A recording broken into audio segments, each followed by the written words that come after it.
أعوذ بالله من الشيطان الرجيم بسم الله الرحمن الرحيم رب اشرح لي صدري ويسر لي أمري واحلل عقدة من لساني يفقهوا قولي ربي زدني علما ربي يسر ولا تعسر وتمم بالخير۔ پارہ نمبر 8 ولو اننا، پارہ 7 تھا، اس کی ہائی لائٹس دیکھتے ہیں۔ سب سے پہلا تھا کہ ہمیں اپنے ایمان کی تجدید کرتے رہنا چاہیے۔ اگر جان بوجھ کر کوئی قسم کھائی اور پھر اس کو توڑ دیا تو اس کا کفارہ دینا ہوگا۔ جھوٹی قسم ہے تو اس کا کفارہ نہیں ہے، لیکن اس پر توبہ، استغفار، معافی اور صدقہ لازمی ہونا چاہیے۔ قسم کھا کر، وعدہ کر کے پھر توڑ دینا یہ ناپسندیدہ چیز ہے۔ گناہ نعمتوں کے زوال کا سبب بنتے ہیں، تو گناہوں کی وجہ سے نعمتیں ختم ہو جاتی ہیں۔ پاک چیزیں، پاک اعمال، پاک نتیجہ اور پاک منزل، اور اسی طرح برعکس، یعنی اگر پاک نہیں ہے، ناپاک چیزیں ہیں، ناپاک اعمال ہیں، تو نتیجہ بھی ناپاک ہونا ہے، منزل بھی ہماری ناپاک کی ہونی ہے۔ پھر بعض کلاسز ایسی ہوتی ہے جن میں مسلمان بچے جاتے ہیں اور اسلام کے خلاف اتنی باتیں ہو رہی ہوتی ہیں تو بچوں کا اپنا عقیدہ ہی بدل جاتا ہے۔ تو ہمارے دین کی غیرت کا یہ تقاضا ہے کہ جب اللہ یا رسول اللہ صلی اللہ علیہ وآلہ وسلم کے خلاف کوئی بھی بات ہو رہی ہو تو اس پہ کمپرومائز نہ کیجیے، اس مجلس کا حصہ نہ بنے، ورنہ نقصان یہ ہوگا کہ اپنا ایمان بھی جائے گا۔ اچھی بات درجات کی بلندی کا باعث بنتی ہے، یہاں تک کہ درجات بلند ہوتے ہیں انسان سوچ بھی نہیں سکتا۔ صبر اور نرمی یہ مومن کی شان اور اس کے اخلاق کا حصہ ہوتا ہے، اس سے ایمان میں اضافہ ہوتا ہے۔ گناہوں کی وجہ سے دل پر جو پردہ آ جاتا ہے تو یہ قرآن کو سمجھنے میں حائل ہوتا ہے، دین کی بات، اللہ کی بات پھر سمجھ میں ہی نہیں آتی۔ پھر 3 چیزیں ہم نے صدقہ جاریہ پڑھی تھی کہ ایک نیک اولاد ہے اور ایک ہے علم اور خیر کے کام میں مال خرچ کرنا۔ غور و فکر کی ہدایت، اللہ رب العزت کی معرفت نہ ہونا یہ اللہ کی ناقدری ہے، اور اللہ کی قدر کرنے کا حق کیا ہے کہ انسان اللہ کی معرفت اختیار کرے۔ اگر اللہ تعالیٰ کوئی بات یا دین کی بات ہمیں کوئی سمجھ نہ آئے تو اس بات پر ہمارا استغفار ہونا چاہیے کہ یہ ہماری اپنی کسی غلطی کا نتیجہ ہے۔ دین کے معاملات میں قرآن و سنت کی پیروی اور دین کی پیروی کرنی چاہیے، دلیل کو دیکھنا چاہیے، آباء و اجداد کی تقلید سے منع کیا گیا۔ جب ایسی مجلسیں یا ایسا ماحول انسان پر اثر انداز ہونے لگے تو سدے باب کرنا چاہیے، کائنات پر غور و فکر کرنا چاہیے، قرآن کی مجلسوں میں شرکت کرنی چاہیے تاکہ ہمارا ایمان برقرار رہ سکے۔ اللہ تعالیٰ اٹھے ہوئے ہاتھوں کو خالی نہیں لوٹاتا۔ صبر اور نرمی یہ مومن کی 2 خاص صفات ہوتی ہیں، خصوصیات ہوتی ہیں، یہ اس کے اخلاق کا حصہ ہوتا ہے۔ اب بات کرتے ہیں علم کے حوالے سے۔ تو جو شخص علم کے راستے پر چلتا ہے جنت کا راستہ اس کے لیے آسان ہو جاتا ہے۔ علم کے یہ نکلنا حج کے برابر اجر حاصل کرنے کے باعث ہے۔ ابو امامہ بیان کرتے ہیں، نبی کریم صلی اللہ علیہ وآلہ وسلم نے فرمایا، جو شخص صبح کے وقت اس لیے مسجد کی طرف نکلا کہ وہ بھلائی سیکھے یا سکھائے تو اس کے لیے اس حج ادا کرنے کے مثل حج اجر ہے جس نے اپنا حج مکمل کیا۔ تو سوچئے ذرا، حج کا شوق کس کو نہیں ہے؟ ہر شخص چاہتا ہے کہ اس کا حج بہت سادہ ہو، لیکن سب لوگ حج نہیں کر پاتے۔ علم کی مجلس، خیر اور بھلائی سیکھنے کے لیے اگر کوئی انسان اپنا وقت نکالتا ہے، محنت اور کوشش کرتا ہے، خیر کی مجالس کی طرف، مساجد کی طرف جاتا ہے تو برابر کا اجر و ثواب پاتا ہے۔ اللہ رب العزت ہمارے لیے بھی ہر روز حج کے برابر ثواب لکھے، اور اس خزانوں میں کوئی کمی نہیں، وہ سب کچھ کر سکتا ہے، آمین۔ پارہ سٹارٹ کرتے ہیں سورۃ الانعام آیت نمبر 111 سے۔ یاد رکھیے، جہالت انسان کی ہدایت کے راستے میں رکاوٹ بنتی ہے، خواہ وہ جذباتی جہالت ہے یا پھر علمی جہالت ہے۔ علم کا نہ ہونا بھی انسان کی ہدایت کے راستے میں رکاوٹ ہے، اسی طرح علم آنے کے بعد اپنی خواہشات کی پیروی کرنا یہ بھی انسان کے ہدایت حاصل کرنے میں رکاوٹ ہے۔ اہل مکہ اور آپ کے مخالفین کا یہی حال تھا۔ اللہ تعالیٰ نبی کریم صلی اللہ علیہ وآلہ وسلم کو تسلی دیتے ہوئے آیت 113 میں فرماتے ہیں کہ جس طرح ہم نے آپ کے دشمن بنا دیے جو آپ کی دعوت کو ٹھکراتے ہیں، آپ سے حسد کرتے ہیں، تو یہ ہماری سنت ہے۔ ہم ہر نبی کے جس کو ہم مخلوق کی طرف بھیجتے ہیں دشمن مقرر کر دیتے ہیں، اور پھر وہ انہیں ایک دوسرے کو غلط کاموں میں مدد کرتے ہیں اور ایک دوسرے کی چکنی چپیری کرتے رہتے ہیں جو ان کو متاثر کرتی ہے، اور ایسے طریقے سے بات کرتے ہیں کہ دوسرے لوگ ان سے دھوکہ کھا جائیں۔ اور سیدھے بیٹھے ہوئے لوگ ان کے آگے سر جھکا دیں، کیونکہ وہ حقیقت کو جانتے نہیں ہیں، بلکہ خوبصورت الفاظ ان کو اچھے لگتے ہیں اور باطل کو حق سمجھنے لگتے ہیں۔ تو خاص طور پر شیاطین، جنوں انس کی بات کی گئی۔ قتادہ اور مجاہد فرماتے ہیں، جس طرح جنوں میں شیاطین ہیں، اسی طرح انسانوں میں بھی شیاطین ہیں۔ مالک بن دینار بھی فرماتے ہیں کہ میرے اوپر انسانوں کے شیاطین جنوں کے شیاطین سے زیادہ سخت ہیں، اس وجہ سے کہ جب میں طاؤس پڑھتا ہوں تو جنوں کا شیطان تو مجھ سے دور ہو جاتا ہے، لیکن انسانوں کا شیطان میرے پاس آ کر مجھے علی العنان نافرمانیوں کی طرف گھسیٹ کر لے جاتا ہے۔ تو انسانوں کا شیطان جیسے ابو جہل تھا، تو وہ ابو طالب کے پاس آخری وقت میں کس طرح پہنچ گیا اور اسے حق قبول ہی نہیں کرنے دیا۔ حقیقت یہ ہے کہ آخرت پر یقین کا کمزور ہونا انسان کے لیے گمراہی کا باعث بنتا ہے۔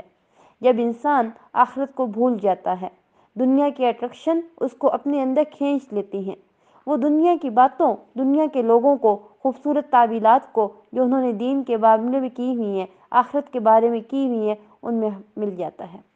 کیونکہ بہرحال انسان تو اپنے خواہشات کے آگے کمزور ہے، ایک طرف دین و دلیل ہوتی ہے تو دوسری طرف خواہش نفس ہوتی ہے، اور جب انسان کے اپنے اندر بھی کمزور ہو، ایمان و یقین بھی کمزور ہو، ساتھی اور مجلس بھی ایسی ہو، تو پھر ہدایت کا راستہ مدھم ہو جاتا ہے اور ہدایت پر چلنا مشکل ہو جاتا ہے۔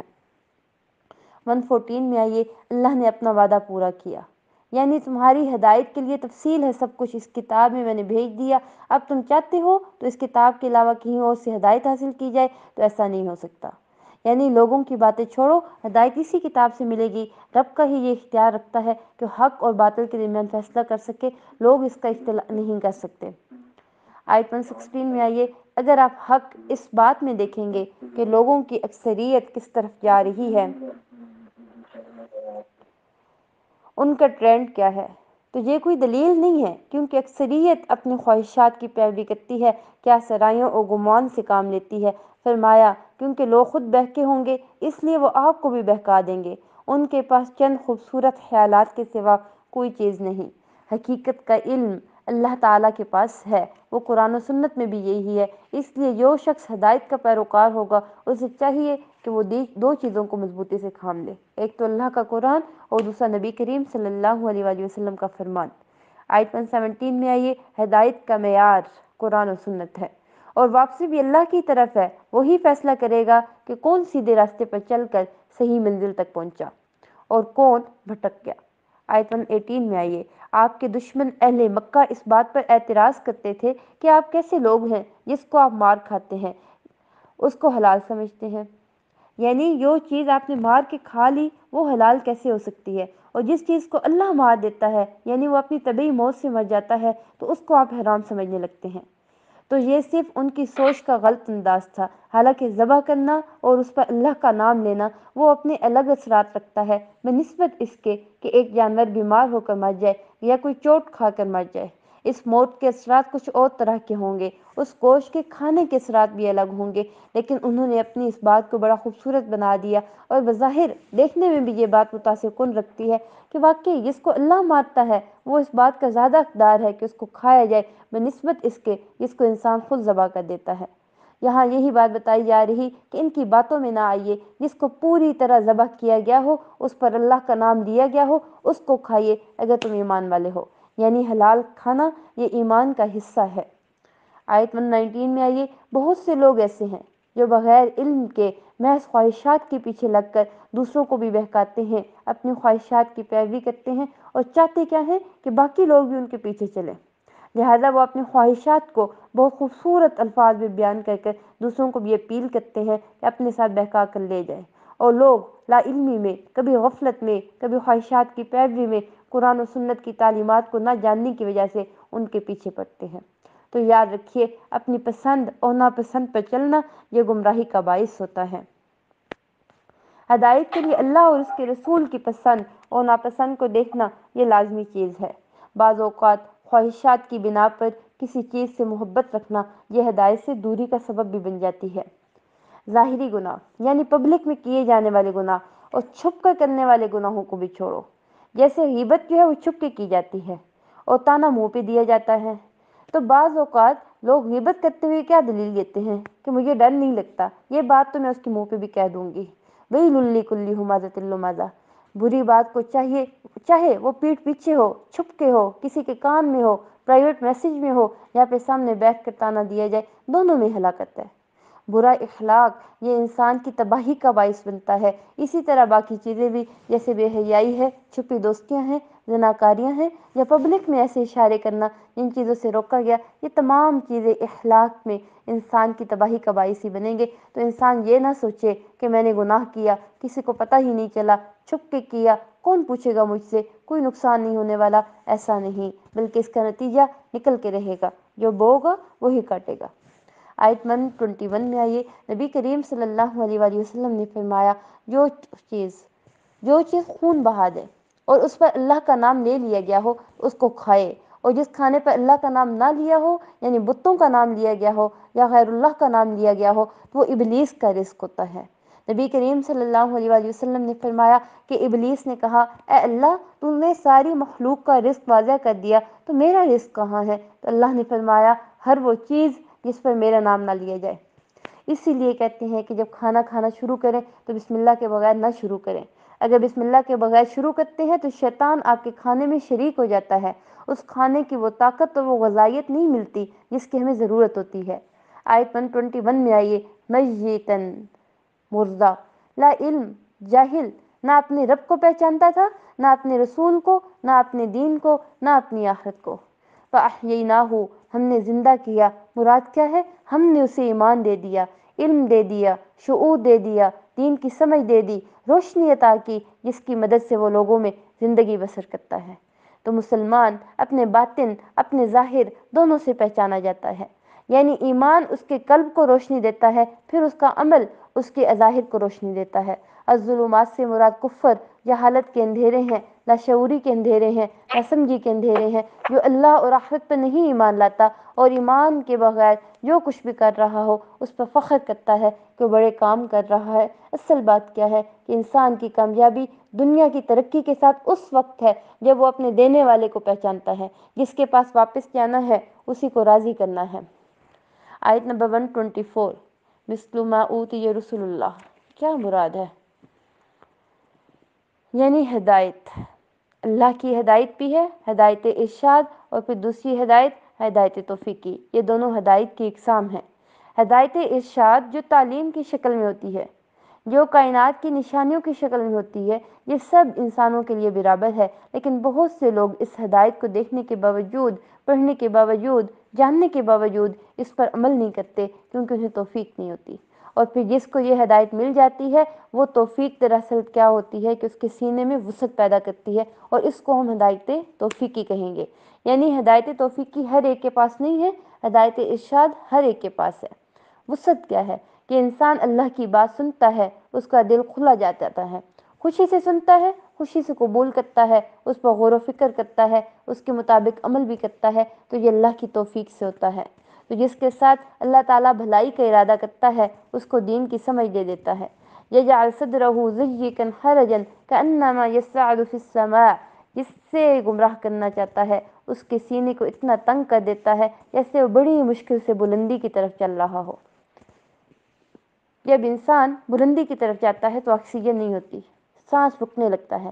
تو قرآن کا معجزہ ہے کہ 1400 سال پہلے ایسی بات بتا دی کہ اوپر جانے سے سینہ تنگ ہوگا، سانس نہیں آئے گا۔ دوسرا معنی یہ بھی کیا گیا جیسے کوئی اڑنے کی کوشش کر رہا ہو، یہ بھی مشکل کام ہے کیونکہ انسان کے بازو جو ہیں وہ کاموں کے لیے ہیں، پرندوں کی طرح اڑنے کے لیے نہیں ہیں۔ تو یعنی ایسے شخص کے لیے پھر ہدایت کی طرف آنا، اس پر چلنا اتنا مشکل ہوتا ہے، جیسے چلنے کے بجائے اڑنا مشکل ہے، تو پھر اوپر کو چڑھنا اور زیادہ مشکل ہوگا، یعنی پہاڑوں کی طرف چلنا۔ تو دین کی بات اچھی نہیں لگتی، اس کو اختیار کرنا، اس پر عمل کرنا تو پھر زیادہ مشکل کام ہے۔ یعنی دین کی طرف آنا، نماز کی طرف آنا، دین کی مجلسوں کی طرف آنا، دیندار لوگوں کے پاس بیٹھنا، خیر اور بھلائی کی بات سننا، اس کے لیے زیادہ بوجھل ہو جاتا ہے، ان کا دل تنگ ہو جاتا ہے، اس کی طرف آنا ہی نہیں چاہتا۔ تو یہ بڑی خطرناک ایک علامت ہوتی ہے کہ انسان دین کی مجلس کی طرف نہ آنا چاہے، اور آئے بھی تو اس کا دل تنگ ہونے لگے، کچھ اندر نہ جائے۔ کچھ لوگ قرآن سننے میں اندر جانے کے بجائے وہ باہر ہی الٹ رہا ہوتا ہے۔ اللہ رب العزت سے یہ دعا ہمیں کثرت سے کرنی چاہیے، رب اشرح لی صدری ویسر لی امری واحلل عقدۃ من لسانی یفقہوا قولی۔ یہ موسیٰ نے سینے کی وسعت مانگی تھی تاکہ یہ ساری باتیں ان کے اندر جائیں، جذب ہو جائیں اور انسان کے اندر عمل کی صلاحیت پیدا ہو جائے۔ تو جس کا سینہ وسیع ہوگا، اللہ رب العزت کے ہر حکم پر دل کی خوشی سے وہ عمل کرے گا۔ نماز اس کے لیے آنکھوں کی ٹھنڈک ہوگی، نہ کہ منافقوں کے لیے بہت بڑی مصیبت، اور وہ اسلام کے ہر حکم کے لیے اپنا سینہ وسیع پائے گا۔ جو ایمان رکھتا ہے اس کو اللہ کی باتوں کی سینس اور اس کی حکمت سمجھ آنے لگتی ہے، وہ اس پر خوش ہوتا ہے کہ اللہ نے میرے لیے ایک راستہ کھول دیا۔ اور اگر منافقت ہو تو دین کی بات سمجھ ہی نہیں آتی، ہر حکم پر اعتراض ہوتا ہے کہ یہ حکم کیوں دیا گیا، یہ کیوں کہا گیا، یہ تو مشکل ہے۔ نہیں، ایمان والوں کے لیے اللہ کا کوئی بھی حکم جو ہے وہ مشکل نہیں ہوتا۔ وَيُسَلِّمُوا تسلیمہ کے ساتھ، یعنی پوری طرح سر تسلیم ہم کر دیتے ہیں۔ آیت 126 میں آئیے، اسلام اور حق کا راستہ سیدھا راستہ ہے۔ عبداللہ بن مسعود رضی اللہ عنہ فرماتے ہیں کہ ایک مرتبہ نبی کریم صلی اللہ علیہ وآلہ وسلم نے ہمارے سامنے ایک لکیر کھینچی اور فرمایا یہ اللہ کا راستہ ہے۔ پھر اس کے دائیں اس کے بائیں کچھ اور لکیریں کھینچی اور فرمایا یہ مختلف راستے ہیں۔ یزید کہتے ہیں کہ جن میں سے ہر راستے پر شیطان بیٹھا ہوتا ہے اور ان راستوں پر چلنے کی دعوت دے رہا ہے۔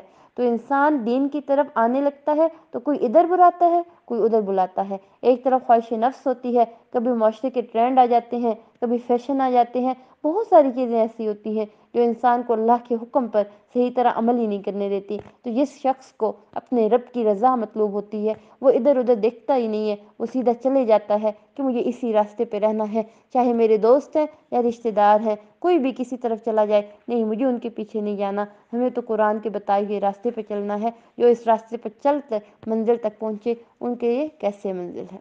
لہم دار السلام عند ربہم وہو ولیہم بما کانوا یعملون۔ جنت دار السلام ہے، یہاں پر انسان داخل ہوگا تو کسی قسم کی کوئی آزمائش، کوئی رنج، کوئی غم، کوئی مصیبت نہیں ہوگی۔ اہل جنت کو آواز دینے والا آواز دے گا، اے جنت والو، بے شک تمہارے لیے یہ طے ہو گیا ہے کہ تم صحت مند رہو گے، کبھی بیمار بھی نہیں ہوگے۔ تو جان دیجئے، جان ہے تو جہان ہے، ساری نعمتیں ہماری صحت کے ساتھ ہوتی ہیں۔ انسان بیمار ہو جائے نا تو کچھ کھانا بھی اچھا نہیں لگتا، کسی سے بات کرنا بھی اچھا نہیں لگتا۔ تو ساری نعمتیں، حتیٰ کہ اپنی اولاد اور اپنا مال، سب کچھ اس لیے آسان بھی ہو جاتا ہے۔ تو جیسے جیسے ہماری مرض کی شدت بڑھتی جائے ویسا ہی انسان، اس کا دل جو ہے وہ بیزار ہو جاتا ہے، اس کو پرواہ ہی نہیں ہوتی کہ یہ سب چیزیں کہاں سے آ رہی ہیں، کہاں جا رہی ہیں، صرف اپنی جان کی پڑ جاتی ہے۔ تو جنت میں سب سے بڑی پہلی نعمت جس کی خوشخبری دی جائے گی وہ ہے کہ تم صحت مند رہو گے، کوئی بیماری تمہارے پاس نہیں آئے گی، بے شک تم زندہ رہو گے، کبھی مرو گے نہیں۔ تو دنیا میں انسان کتنا بھی صحت مند ہو، موت کا خوف نہیں جاتا، اور جائے بھی کیسے، کیونکہ موت تو آنی ہے، جوان ہو یا بوڑھے ہو۔ جوانی کے جانے کا زیادہ خوف رہتا ہے کہ کبھی بھی کسی بھی بوڑھے کو دیکھتا ہے تو پریشان ہو جاتا ہے کہ میرا بھی حال اس جیسا نہ ہو جائے۔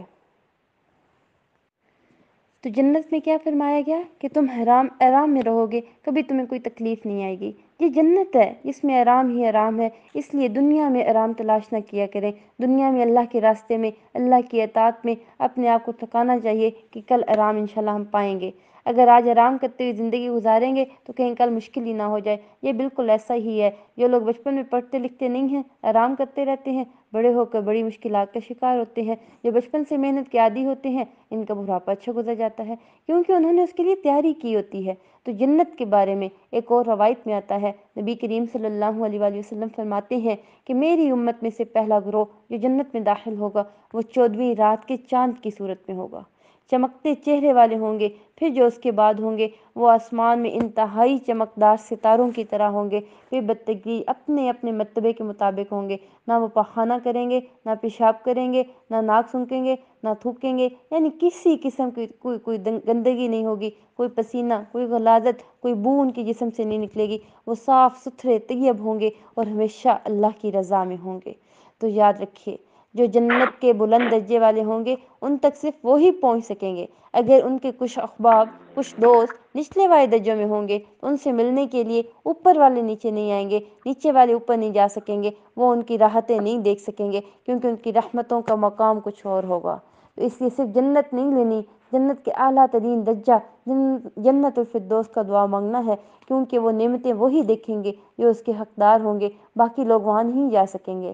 آیت 128 میں آئیے تو دنیا میں شیطان اور انسان مل کر جو برے کام کرتا ہے اس کا انجام بھی ایسے ہی اکٹھے ہوگا۔ اس آیت میں ظالم کے لیے تنبیہ ہے، یعنی عام انسان کو بھی کسی ظالم کے ساتھ نہیں دینا چاہیے، کیونکہ وہ اسے شر پر ابھار رہا ہوتا ہے، خیر سے دور کرتا ہے، تو یہ بھی سزا کی ایک قسم ہے۔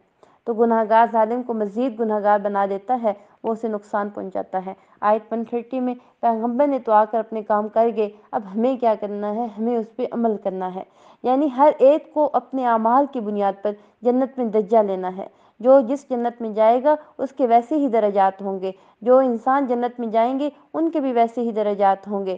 ایک روایت میں آتا ہے کہ جنت کے 100 درجے ہیں، ایک درجے اور دوسرے درجے کے درمیان اتنا ہی فاصلہ ہے جتنا زمین اور آسمان کے درمیان ہے، تو سوچئے وہ آخری درجہ کہاں پہ ہوگا۔ تو بعض روایات کے مطابق جتنی قرآن کی آیات ہیں اتنے ہی درجے ہیں، یعنی ایک ایک آیت سیکھنے پر جنتی کا درجہ اوپر ہوتا چلا جاتا ہے۔ تو یاد رکھیے اس سے مراد صرف حفظ کرنا نہیں ہے، کیونکہ اس آیت میں مما عملو کا لفظ آتا ہے، یعنی اس میں جس نے عمل کیا۔ تو جو قرآن انہوں نے سینوں میں محفوظ کیا وہ ان کے عمل کا حصہ بنتا گیا، ان کے مطابق کام کر کے گئے، تو اس عمل کی وجہ سے درجے بلند ہوں گے۔ وَمَا رَبُّكَ بِغَافِلٍ عَمَّا يَعْمَلُونَ، یعنی اللہ تعالیٰ خود بھی سب کے اعمال سے واقف ہے۔ اپنا درجہ اپنے رب کے ہاں دیکھنا ہے تو اپنے اعمال کو دیکھیے، کس کام میں ہم کتنے آگے ہیں، ہمارے روزے کیسے ہیں، ہماری نمازیں کیسی ہیں، ہماری زکوٰۃ کیسی ہے، ہمارے صدقات کیسے ہیں، ہمارے خیر و بھلائی کے کام کیسے ہیں، نیکیوں میں کیسے آگے جاتے ہیں۔ ہم میں سے ہر شخص اپنے اپنے عمل کی طرف دیکھے۔ آیت 133 میں ہمارا رب کتنا مہربان ہے کہ ایک کے بعد ایک دن ہمیں دیتا جاتا ہے کہ ہم کوئی نیکی کا کام کر لیں، مہلت پہ مہلت دے رہا ہے۔ اب جس کی عمر 60 سال ہو جائے اس کے پاس تو کوئی بہانہ ہی نہیں رہتا کہ اللہ نے اس کو جینے کے لیے بہت سارے دن دیے ہی نہیں، بہت دن دیے ہیں۔ اس کے بعد انسان جو بونس پہ چل رہا ہوتا ہے، یعنی 134 میں بھی یہی بتایا جا رہا کہ قیامت کے دن کوئی بھی بھاگ نہیں سکتا، چھپ نہیں سکتا، ہر ایک کو اس کا حساب دینا ہے۔ 136 سے بتایا جا رہا ہے انعام کا ذکر، الانعام۔ اہل عرب نے کس طرح ان مویشیوں کے بارے میں غلط عقائد رکھے تھے۔ انہوں نے کھیتی اور مویشیوں کو غیر اللہ کے نام پر وقف کیا ہوا تھا، کچھ حصہ فی سبیل اللہ اور کچھ حصہ بتوں کو نظر کرتے تھے۔ اب جو حصہ ان کے شریکوں کا ہوتا وہ اللہ کے حصے میں شامل نہیں ہو سکتا تھا، کیونکہ وہ ان کے اور اپنے درمیان تقسیم ہوتا تھا، اور جو اللہ کے نام پہ ہوتا تھا وہ غریبوں میں تقسیم ہوتا۔ تو کبھی ایسا ہوتا کہ اللہ کے نام والے حصے میں کبھی کمی ہوتی تو وہ اس کو پورا نہیں کرتے تھے، لیکن اگر بتوں کے حصے میں کمی ہوتی، پیداوار ناقص ہوتی، جانور مر جاتا، تو اس صورت میں وہ اللہ کے حصے سے لے کر اس کمی کو پوری کرتے، یعنی غریبوں کا حصہ بھی اپنی طرف ہی کھینچ لیتے تھے۔ تو اسی طرح بہت سے مشرکوں کے لیے اپنی اولاد کے قتل کو خوشنما بنا دیا گیا، اپنے بچوں کو ہلاک کرنا شروع کر دیا، اس پر ان کے دین کو متشبہ بنا دیا کہ اگر انسان چاہتا تو وہ ایسا نہ کرتا۔ اسی طرح اللہ تعالیٰ بھی اگر چاہتے تو ایسا نہ کبھی کر سکتے، کیوں؟ لہٰذا انہیں جانے دیجیے، اس میں لگے ہوئے ہیں جھوٹی باتوں میں، اللہ کے نام پر لوگوں سے بیان کرنے پہ، تو پھر وہ غلط عقائد کو اختیار کر کے اپنے آپ کو درست سمجھنا شروع ہو گئے۔ تو اللہ نے جو چیزیں سب کے لیے حلال کیا وہ انہوں نے خود پہ حرام کر دیا، اور اپنی مرضی سے حلال حرام کو اپنے ہاتھ میں لے لیا کہ جس کو ہم چاہیں گے دیں گے۔ جب انسان بڑے بڑے گناہ کرتا ہے اس کا دل سخت ہو جاتا ہے، جو اپنی اولاد کو مار دے، جو اللہ کے دیے ہوئے رزق کو اپنی مرضی سے حرام کر دے، پھر وہ ہدایت پر کیسے آ سکتا ہے؟ جب اس نے قانون ہی اپنے ہاتھ میں لے لیا کہ یہ میرا بچہ ہے، میں جو چاہوں کروں، نہیں، یہ اللہ کی امانت ہے، تمہارے پاس تمہارا اختیار نہیں ہے کہ تم اس کو قتل کرو۔ یاد رکھیے خود سختہ طریقوں سے اللہ کو راضی نہیں کیا جا سکتا۔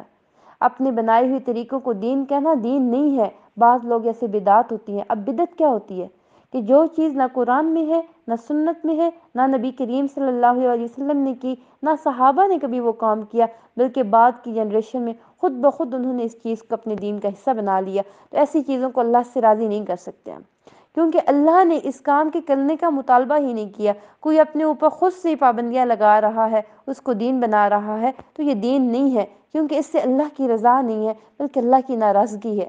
کسی بھی چیز کو جب آپ دین، ثواب اور عبادت سمجھ کے کریں تو پہلے یہ دیکھیں کہ کیا اس کو اللہ تعالیٰ نے یا اس کے رسول نے عبادت کہا بھی ہے یا نہیں کہا، یا پھر خود سے بنا لیا۔ 141 میں زیتون اور انار کی بات ہے۔ خاص طور پر قرآن میں اس کا بار بار ذکر آتا ہے کہ یہ بہت فائدہ مند چیزیں ہیں۔ یہ غذا بھی ہے، ان میں شفا بھی ہے۔ باغات والوں کی آمدنی بھی کافی ہوتی ہے، تو باغات والوں کو اس بات کا پابند بنایا گیا کہ اللہ کے بندوں پر خرچ کریں، زکوٰۃ کے علاوہ اس کا عشر بھی ادا کریں۔ ہوتا یہ ہے کہ جب مال زیادہ آتا ہے تو فضول خرچیاں زیادہ شروع ہو جاتی ہیں۔ جن کے پاس مال ہی کم ہوتا ہے وہ بس ضرورت کی جگہوں پہ خرچ کرتے ہیں، ایکسٹرا خرچ نہیں کرتے، اور جب ضرورت سے زیادہ ہونے لگتا ہے پھر وہ پھینکا ہی جا رہا ہوتا ہے مال۔ امام زہری کہتے ہیں کہ اس کا مطلب ہے کہ اللہ تعالیٰ کے نافرمانیوں کے کام میں خرچ کر دینا۔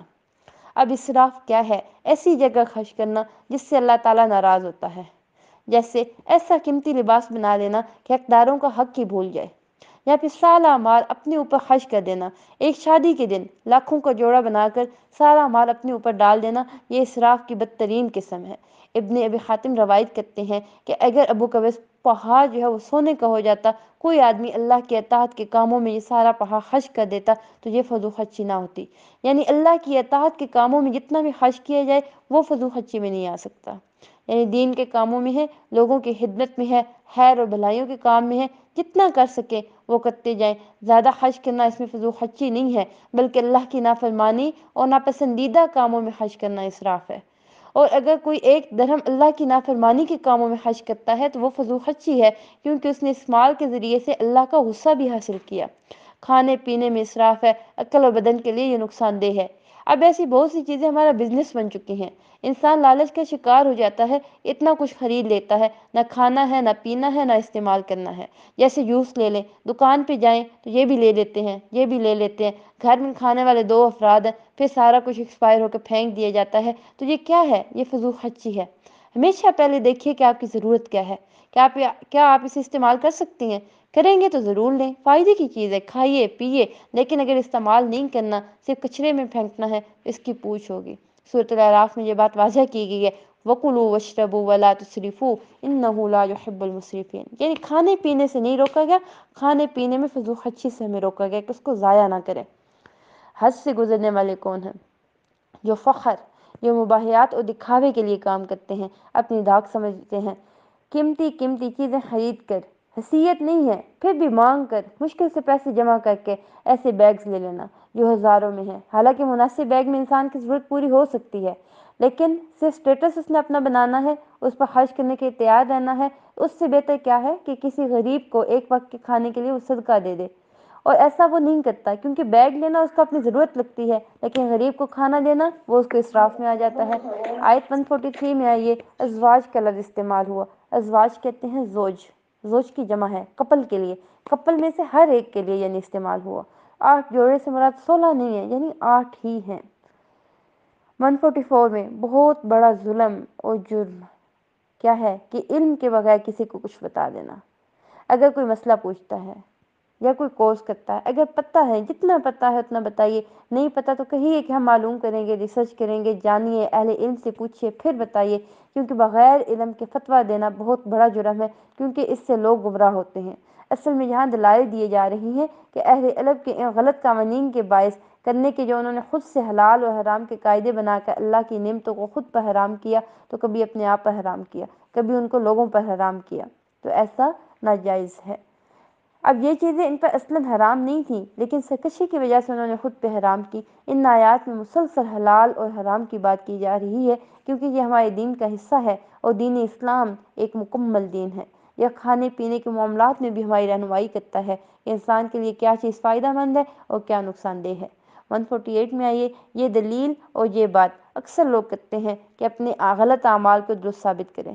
انسان چاہتا، اللہ تعالیٰ چاہتے تو ہم بھی نماز پڑھتے، جب اللہ چاہے گا تو ہم پڑھ لیں گے، آپ کب چاہیں گے؟ جو چاہتا ہے اللہ اس کو ادا کرتا ہے۔ من جد وجد، یعنی جس کی اپنی نیت، اپنا ارادہ ہی نہیں ہے، جو ہدایت کی طرف آنا ہی نہیں چاہتا، تو اللہ کا تو یہ قانون ہے ہی نہیں کہ وہ زبردستی لوگوں کو ہدایت کی طرف لائے۔ اللہ چاہتا تو زبردستی ان کو دلائل کا قائل کر دیتا، لیکن یہ طریقہ نہیں ہے۔ اس نے انسان کو آزادی دی ہے، اس کی رائے کی بھی، اس کی عقل کی بھی، تاکہ انسان سوچ کر، سمجھ کر، عقل کی روشنی میں خود اپنے لیے صحیح راستہ اختیار کرے۔ آیت 151 میں آئیے، قرآن پڑھ کر سنانے کا حکم ہے، کیونکہ سن کر بات ہمیشہ زیادہ سمجھ آتی ہے۔ اس لیے بھی کہ قرآن مجید اللہ کا کلام ہے، تو کلام کو کلام کی شکل میں بتایا جائے تو بہت زیادہ دل پر اثر کرتی ہے۔ پڑھنے کا اپنا فائدہ ہے، آپ اکیلے بیٹھ کر تفسیر پڑھیں، سمجھیں، جانیں، لیکن جب آپ سنتے ہیں تو بات دل پر جا کے لگتی ہے کہ جہاں پر پڑھ کر سنانے کا حکم ہے۔ نبی کریم صلی اللہ علیہ وآلہ وسلم لوگوں کو لکھ کر چیزیں نہیں دیتے تھے، وہ سنایا کرتے تھے۔ تمہارے رب نے تم پر کیا کچھ حرام کیا، کسی کے ساتھ شریک نہیں کرنا، یعنی اللہ تعالیٰ ایک ہے، اس کے ساتھ کوئی شریک نہیں ہے، شرک حرام ہے۔ والدین سے اچھا سلوک کرو، والدین کی نافرمانی حرام ہے۔ مفلسی کے ڈر سے اپنی اولاد کو قتل نہ کرو کہ ہم انہیں کہاں سے کھلائیں گے، اللہ تعالیٰ رازق ہے، رزق کے دروازے کھولنے والا ہے۔ بے حیائی کی باتوں کے قریب بھی نہ جاؤ، گالی گلوچ، گھٹیا اور ننگی باتیں، خواہ وہ دکھی چھپی ہوں جیسی بھی ہوں، کسی کو تانا دینا، ان سے منع کیا گیا، چاہے وہ پبلک ہے چاہے وہ پرائیویٹ ہے، دونوں طرح منع ہے۔ جس انسان کو مارنے کو اللہ نے حرام کیا اسے قتل کیا جائے۔ اولاد کے قتل کو الگ ذکر کیا، اس کے بعد باقی قصاص کے معاملے میں اس کو ذکر کیا کہ جس کو اللہ نے منع کیا اس کو نہیں مارنا، اور انسان کے لیے قانون اس کے علاوہ بھی یہ بات جائز نہیں ہے کہ وہ کسی انسان کو خود ہی قتل کر دے۔ تو یاد رکھیے، حلال حرام کے بارے میں جاننا بھی بہت ضروری ہے، اس لیے کہ اللہ نے نبی کریم صلی اللہ علیہ وآلہ وسلم کو حکم دیا کہ وہ ساری مخلوق کو اس آیت کی تلاوت کی سماعت کی دعوت بھی دی، جس میں اللہ نے کچھ چیزیں حرام ٹھہرائیں۔ تو اللہ نبی کریم صلی اللہ علیہ وآلہ وسلم کے بعد علماء پر بھی یہ بات لازم ہے کہ وہ لوگوں کو تبلیغ کریں، ان کو واضح کریں کہ اللہ نے ان کے لیے کیا حلال کیا، کیا حرام کیا۔ اور حلال اور حرام کی وضاحت عقل کی بنا پر نہیں ہوتی، بلکہ یہ قرآن و سنت کی بنا پر ہوتی ہے۔ نبی کریم صلی اللہ علیہ وآلہ وسلم فرماتے ہیں، جان لیجئے ان قریب ایسا وقت آئے گا کہ کسی شخص کو میری کوئی حدیث پہنچے گی، وہ تکیہ لگائے ہوئے اپنی مسند پہ بیٹھا ہوگا، کہے گا کہ ہمارے اور تمہارے درمیان اللہ کی کتاب کافی ہے، بس جو کچھ ہم اس میں حلال پائیں گے اسے حلال سمجھیں گے، اور جو حرام پائیں گے اس میں حرام سمجھیں گے۔ حقیقت کیا ہے؟ جسے اللہ کے رسول نے حرام کیا وہ بھی اسی طرح حرام ہے جسے اللہ نے حرام کیا، یعنی ایسے لوگ حدیث پر عمل نہیں کریں گے تو حدیث پر عمل حدیث پر عمل نہ کرنا اللہ تعالیٰ کے غضب کا باعث ہے۔ تو حرام صرف قرآن سے نہیں پتہ چلتا، حرام نبی کریم صلی اللہ علیہ وآلہ وسلم کے فرمان سے بھی پتہ چلتا ہے۔ ان احکامات پر عمل کرنے والے ہی سیدھے اور درست راستے پر ہیں۔ 152 میں یتیم کے مال کے قریب نہ جاؤ، جیسے کہ بھائی فوت ہو گیا، اس کی پراپرٹی ہے، اب وہ یتیموں کا حق ہے، وہ تمہارا مال نہیں ہے کہ تم اس پہ قبضہ کر لو کہ وہ تمہارے بھائی ہیں۔ اگر ماں باپ ہیں تو ان کو کچھ حصہ جائے گا، باقی بچوں کے لیے ہے۔ اسی طرح ناپ تول انصاف سے کرو، جب بات کرو تو انصاف سے کرو، چاہے کسی قریبی رشتہ دار کا ہی معاملہ کیوں نہ ہو۔ 153 میں لوگوں کو مت دیکھو کہ وہ عمل کرتے ہیں یا نہیں۔ بعض اوقات ہم یہ دلیل دیتے ہیں کہ سب ہی ایسا کرتے ہیں، تو یہ حجت نہیں ہوتی، ہم نے دیکھنا کیا ہے کہ اللہ نے اس کی اجازت دی یا نہیں دی۔ اگر ان احکامات پر عمل نہ کیا تو تفرقہ بھی ہو جائے گا، صراط مستقیم سے بھی نکل جائیں گے۔ 155 میں آئیے، اللہ کی رحمت۔ اللہ کی رحمت کس پہ ہوتی ہے؟ اللہ سے ڈرنے والوں پہ ہوتی ہے۔ قرآن میں ہر خیر کی تعلیم، ہر شر کے بچاؤ کا طریقہ بتایا گیا، یعنی اس کے پڑھنے سے ایسی برکات جاری ہوتی ہیں کہ کوئی بھی خیر کی چیز سے انسان محروم نہیں رہ سکتا، اور اس کتاب میں کوئی ایسا شر نہیں جس سے نہ ڈرایا گیا، اس لیے جب انسان اس کی پیروی کرتا ہے وہ شر سے محفوظ ہو جاتا ہے۔ قرآن کی بدولت گھروں میں برکتیں آتی ہیں۔ ابو ہریرہ کہتے ہیں کہ بے شک قرآن پڑھنے کی وجہ سے گھر اپنے رہنے والوں کے لیے کشادہ ہو جاتا ہے، یعنی دلوں میں وسعت آ جاتی ہے، ایک دوسرے کو برداشت کرنے کی توفیق ہو جاتی ہے، اس پہ فرشتے حاضر ہوتے ہیں۔ جب انسان تلاوت کرتا ہے، اس کو پڑھتا ہے، سمجھتا ہے تو فرشتے آ جاتے ہیں، شیطان اس گھر کو چھوڑ دیتے ہیں، کیونکہ شیطان کو یہ سب برا لگ رہا ہوتا ہے، اس گھر کی خیر و برکت بڑھ جاتی ہے، اور قرآن نہ پڑھنے کی وجہ سے گھر اپنے رہنے والوں کے لیے تنگ ہو جاتا ہے، خواہ وہ بڑے بڑے محلات ہی کیوں نہ ہوں، فرشتے اس کو چھوڑ دیتے ہیں، شیاطین اس پر بسیرا کر لیتے ہیں اور اس کی خیر و برکت کم ہو جاتی ہے۔ تو اکیلے اکیلے مل کر گھر والے سب علم کی مجالس قائم کریں، گھر والوں کو، ہمساؤں کو، آس پاس کو، دوستوں کو ملا کے قرآن کا کچھ حصہ پڑھیے، سمجھیے، اس میں غور و فکر کیجیے۔ بعض وقت دعوتیں تو ہوتی ہیں لیکن ان میں صرف کپڑوں کا، کھانوں کا، ان باتوں کی طرف دھیان ہوتا ہے، بزنس کے معلومات کی باتیں شیئر کی جا رہی ہوتی ہیں، لیکن آخرت کے بزنس کی بات ہی نہیں ہوتی۔ اس سے پہ کیا ہوتا ہے، ایسی محفل میں بھی برکت نہیں رہتی۔ تو اللہ کی رحمت، اللہ کی برکت سمیٹنے کے لیے گھروں کے اندر قرآن کے پڑھنے اور پڑھانے کے سلسلے جاری رہنے چاہیے، چاہے ہفتے میں ایک ہو، مہینے میں ایک ہو، سال میں ایک دفعہ ہو، ذاتی طور پر ہو، روزانہ ہو، لیکن اس کو ضرور رکھے، کیونکہ ایسی مجالس میں، ایسے گھروں میں فرشتے ہوتے ہیں۔ 159 میں ایک فرقے سے بچنے کی ہمیں تلقین کی گئی کہ ہمیں فرقے واریت پہ یقین نہیں ہونا چاہیے، ہم مسلمان ہیں، اس سے بچنا چاہیے۔ 160 میں نیکی اور برائی کا حساب لگایا گیا، اللہ کے احسان کو بتایا گیا کہ ایک نیکی ہے اس کو 10 سے ملٹیپلائی کر لو، لیکن ایک برائی ہے وہ ایک ہی ہے، وہ 10 پہ نہیں جائے گی۔ یہ اللہ کا بندوں پہ احسان ہے۔ اس احسان کی مزید تفسیر حدیث سے بھی ہمیں پتہ چلتی ہے۔ ابن عباس رضی اللہ عنہ فرماتے ہیں کہ اللہ کے رسول اپنے رب سے روایت کرتے ہوئے کہتے ہیں، یعنی حدیث قدسی ہے یہ، کہ بے شک اللہ نے نیکیاں اور برائیاں لکھی، پھر ان کو بیان کیا، پھر جس نے نیکی کا ارادہ کیا یعنی نیت کر لی لیکن عمل نہ کیا تو اللہ نے اس کے لیے اپنے پاس ایک مکمل نیکی لکھ لی۔ اب اگر اس نے ارادہ کرنے کے بعد عمل بھی کیا تو اللہ نے اس کے لیے اپنے پاس 10 نیکیوں سے لے کر 700 بلکہ اس سے بھی زیادہ لکھا۔ یہ ڈیپینڈ اس کی نیت پہ ہے، اس کے عمل پہ ہے کہ کتنا وہ خالص ہے۔ اسی طرح جس نے کسی برائی کا ارادہ کیا اس پر عمل نہیں کیا تو اللہ نے اس کے لیے اپنے پاس ایک مکمل نیکی لکھی، یعنی ارادہ برائی کا کیا، اس پہ اس کی برائی نہیں لکھی، اس پر عمل نہیں کیا، اس کے لیے بھی نیکی لکھی کہ اس نے عمل ہی نہیں کیا اس پہ، لیکن اگر ارادہ کرنے کے بعد عمل بھی اس پر کر لیا تو صرف ایک برائی لکھی۔ تو سوچئے اگر اس نے تناسب کے ساتھ بھی کسی کی برائیاں نیکیوں سے اوپر ہو جائیں تو اس کا انجام کیا ہوگا۔ اللہ نے تو ہم کو نیکیوں کمانے کے کھلے موقع دیے ہیں، ایک ایک نیکی کا پہاڑ بنا دیا، تو پھر بھی اگر کسی کی نیکیاں کم ہیں، برائیاں ہی اس کی زیادہ ہیں، واقعتاً وہ برا شخص ہے۔ اللہ تعالیٰ ہم سے ہر کام میں اخلاص مانگتا ہے، چاہے ہماری نماز ہے، جسمانی عبادت ہے، ہماری قربانی ہے، ہمارے مالی معاملات ہیں، ہماری زندگی پوری، ہم کچھ بھی کریں، چاہے ہمارا موت کا وقت ہے، ہر وقت میں ہمیں اللہ تعالیٰ کو یاد رکھنا ہے، اللہ تعالیٰ کے لیے سب کام کرنے ہیں۔ آیت نمبر 164، نیک اعمال پر مبنی زندگی، ایمان پر خاتمہ ہوگا، اس کی دعا، اس کی تمنا ہماری زندگیوں میں ہونی چاہیے تاکہ زندگی میں بھی اچھے کام کریں، موت کے وقت بھی اللہ کو راضی کریں۔ رب کون ہوتا ہے؟ رب ہوتا ہے خالق، ہمارا مالک، ہمارا مدبر، ہمارا رازق، ہمارا معبود۔ سورۃ الاعراف آیت نمبر 2 سے سٹارٹ کرتے ہیں۔ کتاب اتارنے کی غرض بیان کی گئی کہ اللہ تعالیٰ کہ آپ اس کے ذریعے لوگوں کو خبردار کریں، یہ مومنوں کے لیے یاد دہانی کا کام دے، جو ایمان نہیں رکھتا اس کو خبردار کرنا، اس کو آگاہ کرنا کہ اللہ کیا چاہتا ہے، اور جو پھر ایمان ہوتا ہے وہ قرآن کو بار بار سنیں، بار بار پڑھیں تاکہ یاد دہانی ہو کہ اللہ ہمیں کیا حکم دیتا ہے۔ یاد رکھیے اللہ تعالیٰ سے ہمیشہ عافیت مانگنی چاہیے، نہیں پتہ سوتے جاگتے کسی وقت کون سی بلا کہاں سے آ جائے۔ اللہم احفظنی من بین یدی ومن خلفی وعن یمینی وعن شمالی ومن فوقی واعوذ بعظمتک ان اغتال من تحتی۔ خصوصاً غفلت کے وقت جب لوگ سو رہے ہوں، رات کو آنکھ کھلے، اس وقت بھی اللہ سے دعا کیجیے کہ ہمارا خاتمہ اچھا کرے۔ قیامت کے دن ہر انسان سے سوال ہوگا۔ نبی کریم صلی اللہ علیہ وسلم نے فرمایا تم میں سے ہر شخص نگران ہے، اس سے اس کی رعیت کے بارے میں سوال کیا جائے گا، یعنی گھر کا مرد بھی، شوہر بھی، بیوی بھی، حتیٰ کہ غلام بھی، ہر شخص سے اس کی رعیت کے بارے میں سوال ہے۔ آیت 8 میں میزان کو بیان کیا کہ میزان برحق ہے۔ قیامت کے دن اعمال تولے جائیں گے، بعض روایات میں آتا ہے کہ انسان تولے جائیں گے، بعض میں ہے کہ نامہ اعمال تولے جائیں گے، بعض میں یہ ملتا ہے کہ اعمال ہمارے شکل اختیار کریں گے، جسم بن جائیں گے۔ میزان اتنا بڑا ہے جس میں زمین آسمان بھی رکھے جا سکتے ہیں۔ نبی کریم صلی اللہ علیہ وسلم نے فرمایا قیامت کے دن بڑے بڑے ترازو رکھے جائیں گے، بس اگر اس میں زمین اور آسمان کا وزن کرنا چاہیں تو میزان کی وسعت اس سے زیادہ ہو جائے گی۔ فرشتے پوچھیں گے یہ ترازو کس کے لیے وزن کرے گا؟ اللہ فرمائیں گے میں اپنی خلقت میں جس کے لیے چاہوں گا۔ تو فرشتے کہیں گے اے اللہ تو پاک ہے، ہم تیری عبادت ویسے نہ کر سکے جیسا کہ کرنے کا حق ہے۔ یعنی اگر آپ پہاڑوں جیسی نیکیاں بھی کر لیں تو ان کو تولا جا سکے گا، مگر نہ جانے ہماری نیکیوں کا وزن پھر ان پہ کیا ہوگا۔ اللہ نے انسان کو نعمتیں دیں، انسان نعمتوں کو استعمال کرتا جاتا ہے، جتنی نعمتیں زیادہ ہوتی ہیں اتنی غفلت میں چلا جاتا ہے۔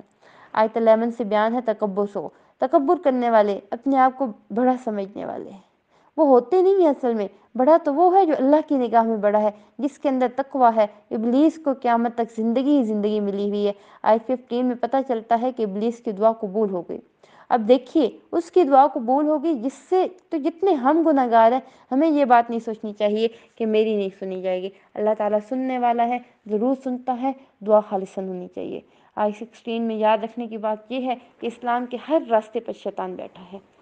جب کوئی شخص مسلمان ہونے لگتا ہے اسے کہتا ہے کہ تم اپنے آباء و اجداد کے دین کو چھوڑو گے، ابن آدم اس کی بات نہیں مانتا، اسلام قبول کر لیتا ہے، پھر وہ ہجرت کے راستے پہ بیٹھتا ہے تو کہتا ہے کہ اپنے آبائی علاقے کو چھوڑ دو گے، لیکن وہ اس کی بات نہیں مانتا، وہ پھر ہجرت کر لیتا ہے، پھر وہ جہاد کے راستے میں بیٹھ جاتا ہے، پوچھتا ہے کیا تم جہاد کرنے جا رہے ہو؟ یہ تو نفس اور مال کے بارے میں مشقت ہے، تم لڑو گے تو قتل ہو جاؤ گے، تمہاری بیوی اس سے نکاح کر لے گی، تمہارا مال تقسیم ہو جائے گا، لیکن وہ اس کی بات نہیں مانتا، وہ جہاد کرتا ہے۔ تو نبی کریم صلی اللہ علیہ وآلہ وسلم نے فرمایا جس نے شیطان کے ساتھ ایسا کیا، اللہ تعالیٰ کے راستے پر چلتا رہا، وہ جنت میں داخل اللہ تعالیٰ اس کو کرے گا، اور جو قتل ہو گیا اللہ رب العزت پر حق ہے کہ وہ ایسے شخص کو بھی جنت میں داخل کرے۔ تو بڑے بڑے اعمال کی مثال دے کے بتایا گیا کہ انسان مسلمان ہو بھی جاتا ہے تب بھی ابلیس ہر راستے پہ بیٹھا ہے، ہر نیکی کا کام جب آپ کرنے لگتے ہیں تو ضرور دل میں وسوسے ڈالتا ہے، اس کام سے پیچھے ہٹاتا ہے۔ یاد رکھیے سارے غم، ساری پریشانیوں کی بنیادی وجہ ہماری ناشکری ہے۔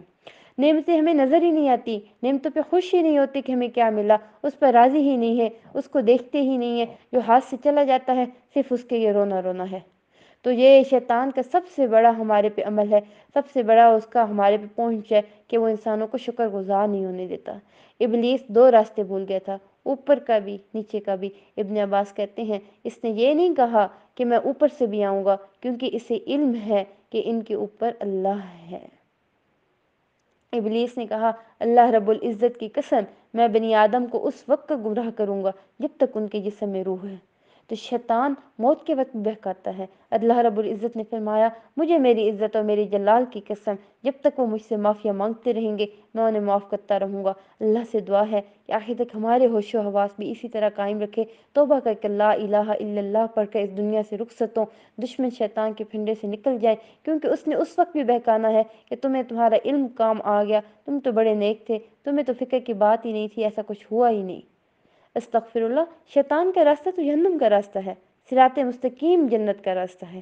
انسان کا لباس، لباس انسان کی عزت ہے، انسان کی زینت ہے، انسان کے ستر کا باعث بھی ہے، اس کے قابل شرم حصوں کو چھپاتا ہے، اس کو خوبصورت بناتا ہے۔ گندگی والے مقامات اگر لوگوں کو نظر آ جائیں تو اس سے نفرت کرنے لگیں۔ آج دنیا میں شیطان انسان کے پیچھے ہے، وہ ان کے لیے برائیوں کو خوشنما بنا دیتا ہے، وسوسے ڈالتا ہے کہ جس چیز نے اللہ نے روکا اس کے فائدے بتاتا ہے۔ اس کے ضروری ہے کہ انسان کے لیے کہ وہ شیطان کی چالوں کو سمجھ سکے کہ آخر شیطان اس سے کیا چاہ رہا ہے۔ آیت 23 میں فرق بتایا جا رہا ہے شیطان اور انسان کا، کہ شیطان نے نافرمانی کی، اکڑ گیا، ڈٹھائی دی، جبکہ ابن آدم علیہ السلام اور حوا سے غلطی ہوئی تو انہوں نے فوراً توبہ کی، اپنے رب کو راضی کیا۔ ہمارے سامنے یہ دونوں کردار، دونوں راستے ہیں۔ ہم فرشتے نہیں ہیں کہ ہم غلطی نہیں کریں گے، غلطی ہوگی ہم سے، نہ چاہتے ہوئے پھسلن ہوگی، اللہ سے بھی انسان سے جو ہے وہ بھول چور ہوتی رہتی ہے، لیکن مومن کی کیا ہے کہ وہ اسے فوراً توبہ کرتا ہے، اس پر لیٹا نہیں رہتا، اس راستے پہ توبہ کر کے جھاڑتا ہے، گندگی لگی ہو تو اتارتا ہے، صاف ستھرا ہو کر دوبارہ ایسے راستے پہ چل پڑتا ہے، اور یہی مومن کی علامت ہوتی ہے، مومن کی شان ہوتی ہے۔ جبکہ شیطانی روش کیا ہے کہ غلطی ہو جائے تو اس پر اکڑ جائے اور وہ دوسروں کو الزام دے، جیسے شیطان نے کہا کہ میں اللہ کو الزام دے رہا۔ ٹھیک ہے، شیطان نے کہا اللہ نے ایسا کیا، اللہ کو الزام نہیں دیا جا سکتا، ہماری اپنی یہ غلطیاں ہیں۔ ہمیں سوچنا چاہیے کہ کسی بھی غلطی پر ہمارا رویہ کیا ہوتا ہے۔ دوسروں کو الزام دے کر خوش ہوتے رہتے ہیں، اپنے آپ کو تسلیاں دیتے رہتے ہیں، یا پھر ہم اللہ سے معافی مانگتے ہیں اور بندوں سے بھی معافی مانگتے ہیں۔ آیت 26 میں لباس کے دو مقاصد بیان کیے گئے، ایک تو یہ ستر کو ڈھانپتا ہے اور دوسرا جو خوبصورتی ہے۔ تو لباس اللہ کی نشانیوں میں سے ایک نشانی ہے، یہ بخاری میں روایت آتا ہے، اگر اس کو پڑھا جائے تو پوری ہمیں ہدایت ملتی ہے کہ ہمیں کس قسم کا لباس پہننا چاہیے۔ پورا اس کا باب کتاب اللباس کے نام سے البخاری میں موجود ہے۔ نبی کریم صلی اللہ علیہ وسلم کو سفید لباس بہت پسند تھا، بہت قیمتی لباس پسند نہیں کرتے تھے۔ آیت 27 میں آئیے، دنیا میں شیطان کا انسان پر قابو پانے کا ایک اچھا طریقہ کیا ہے کہ اس کو ننگا کر لیا جائے۔ یعنی مردوں کے مقابلے میں عورتیں زیادہ ایسا ڈریس پہنتی ہیں جس سے بدن نظر آ رہا ہے، جیسے شادی کے موقع پر سلیو لیس یا پھر آرگنزا کے ایسے بازو لگے ہوتے ہیں کہ نہ ہونے کے برابر ہیں۔ اسی طرح بعض اوقات ایسا ٹائٹ لباس کہ جس سینے کو ڈھانپنے کو حکم دیا گیا وہی سب سے زیادہ نمایاں ہو رہا ہوتا ہے۔ اسی طرح لباس اتروانے کو عورت کی آزادی سمجھ لیا گیا، یہ بھی خوش فہمی ہے کہ اپنے جسم کو نمایاں کرنا اس کے لیے آزادی ہے۔ ایسا نہیں ہے، یہ آزادی کہاں ہے؟ اس کے بعد جس قسم کی مشکلات آتی ہیں وہ انسان کو آزاد تو رہنے ہی نہیں دیتی۔ عورت کے لیے عزت کا مقام اس کی قابلیت ہے، اس کا تقویٰ ہے، اور وہ اپنے اعمال کی بنیاد پر مقام پیدا کرے، نہ کہ اپنے جسم کی بنیاد پر دوسروں کی نظر پڑنے دے۔ تنگ لباس ہو، باریک لباس ہو، یہ پہن کر دراصل انسان ایک دوسرے کے ہاتھ میں اپنی ایک نظر دے رہا ہوتا ہے کہ جس سے وہ چاہ رہے ہیں ہم ویسے بن رہے ہیں، اگر لوگوں کے چلانے پر چل رہے ہیں، جیسا وہ لباس پہننا پسند کرتے ہیں ہم ویسا پہن رہے ہیں، تو یہ ہماری سوچ ہے، اس میں اللہ کا حکم کہاں آ گیا؟ تو یاد رکھیے یہ لباس عورت کے لیے بہت بڑی آزمائش ہے، وہ اس کے لیے جنت میں جانے کی رکاوٹ بھی ہے۔ نبی کریم صلی اللہ علیہ وآلہ وسلم فرماتے ہیں کہ جہنمیوں کے 2 قسمیں میں نے ابھی تک نہیں دیکھی، یعنی آپ کے زمانے میں یہ لوگ نہیں تھے، ایک وہ جن کے پاس بیل کے دموں جیسے کوڑے ہوں گے جن سے وہ لوگوں کو مار دیں گے، یعنی ظالم حکمران، اور دوسرے وہ جو کپڑے پہننے کے باوجود ننگی ہوں گی، یعنی مائل ہونے والی ہوں گی، دوسروں کو مائل کرنے والی ہوں گی، اور ان کے سروں پر اونٹ کے کوہان کی طرح بال ہوں گے، یعنی ہیئر سٹائل کی بات کی جا رہی ہے کہ اوپر کر کے جوڑا بنانا، تو ایسی عورتیں جنت میں داخل نہیں ہوگی اور نہ ہی اس کی خوشبو پائیں گی، حالانکہ جنت کی خوشبو لمبے فاصلوں سے آتی ہے۔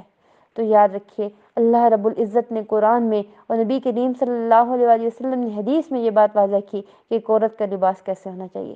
مرد کو بھی یہ اجازت نہیں ہے کہ وہ ننگا رہے، مشرکین مکہ ننگا طواف کرتے، شیطان نے ان کو بتایا ننگا کرنا ہے، ایسا کرنا ہے، یہ وہ لباس پہنتے اس میں طواف کرنا درست نہیں، اس کو اتار کر رکھنا نیکی ہے، تو یہ اللہ کا حکم نہیں ہے۔ اللہ کا حکم ہے کہ مناسب لباس پہن کر، احرام پہن کر اپنا طواف کیجیے۔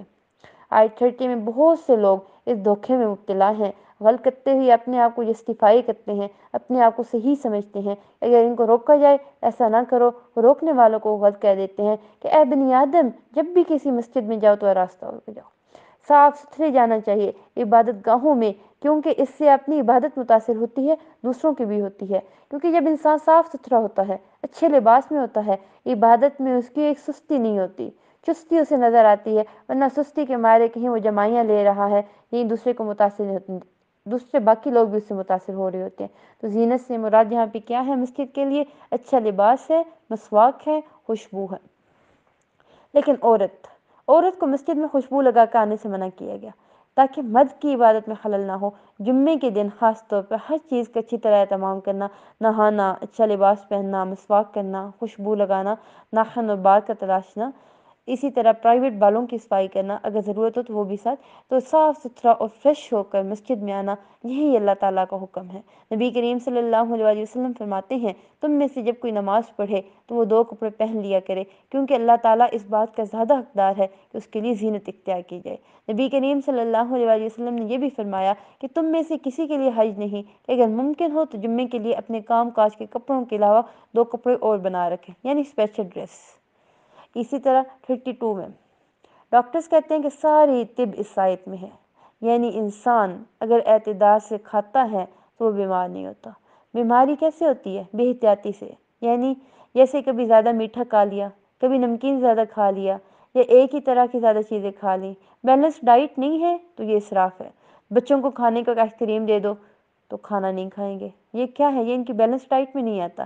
کھانا صاف ستھرا ہونا چاہیے، بیلنس ہونا چاہیے، طیب ہونا چاہیے۔ نبی کریم صلی اللہ علیہ وسلم فرماتے ہیں کہ مرنے کے بعد سب سے پہلے انسان کے جسم میں اس کا پیٹ بدبودار ہوتا ہے، اور جو کوئی طاقت رکھتا ہے کہ وہ پاک اور طیب کے سوا کچھ نہ کھائے تو اسے ایسا ہی کرنا چاہیے، یعنی بہت پیٹ بھر کر بھی نہیں کھانا چاہیے، سادہ غذا ہمیں کھانی چاہیے۔ حضرت عائشہ رضی اللہ عنہ کہتی ہیں کہ نبی کریم صلی اللہ علیہ وسلم نے گھرانے میں اگر کبھی ایک دن میں 2 دفعہ کھانا آیا تو ضرور اس میں ایک وقت صرف کھجوریں ہوتی تھیں، یعنی ایک وقت پکا ہوا کھانا کھاتے تھے، ایک وقت کھجوریں آ جاتی۔ اب رمضان میں اچھا سا متوازن اپنا ڈائٹ رکھے تاکہ اس آیت میں ہمارا عمل ہو سکے۔